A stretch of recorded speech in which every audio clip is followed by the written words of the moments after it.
इंदौर के इतवारिया बाजार की यह वैभवशाली इमारत रंगमहल के नाम से अपनी पहचान रखती है और रंगमहल भी इसलिए पहचान रखता है क्योंकि यहाँ अपने जमाने के पहलवान यारबाज इंसान दादा रतन पाटोदी का परिवार निवास करता है।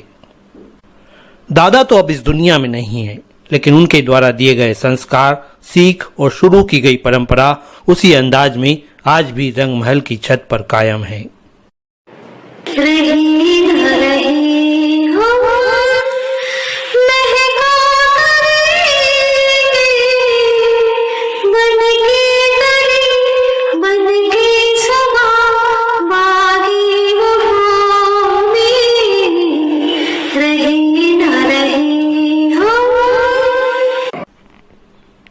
हर वर्ष की तरह इस वर्ष भी रंग पंचमी की शाम से देर रात तक रंगमहल की छत पर पाटोदी परिवार और उनसे जुड़े यार दोस्तों की इस महफिल का रंग जमा रहा और इसमें खास भूमिका निभाती है यह ठंडाई, जो पीने और पिलाने वालों के मन को सुकून भी दे रही थी और शांति भी।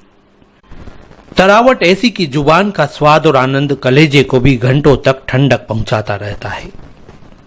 दादा रतन पाटोदी के बेटे युवा समाज सेवी नकुल बताते हैं कि रंग पंचमी की शाम ठंडाई पीने और पिलाने का यह सिलसिला तकरीबन 60-65 साल से चला आ रहा है। पिताजी थे तो उनके यार दोस्त, नेता और पत्रकार आते थे। आज भी वो सभी तो आते ही हैं, साथ में अगली पीढ़ी के यानी बेटे तथा पोतों के भी यार दोस्त इस महफिल की शान बनते हैं। नहीं, ये सब हमने अपने पिताजी को देख के सीखा है। पहले पिताजी 8 से 60-65 साल पहले से ये ठंडाई उनका शौक है, ठंडाई और पहलवानी कुश्ती उनका शौक रहा।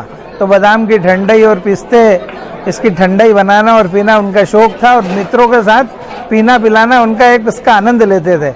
ये आज से करीब 60-65 साल पहले अखबारघर खजूरी बाजार में बाबू लाभचंद जी छजलानी, बसंती लाल जी सेठिया, नरेंद्र तिवारी जी, तो शहर के सारे दिग्गज नेता और पत्रकार जगत के लोग अखबारघर खजूरी बाजार पहुँचते और ठंडाई का आयोजन करते।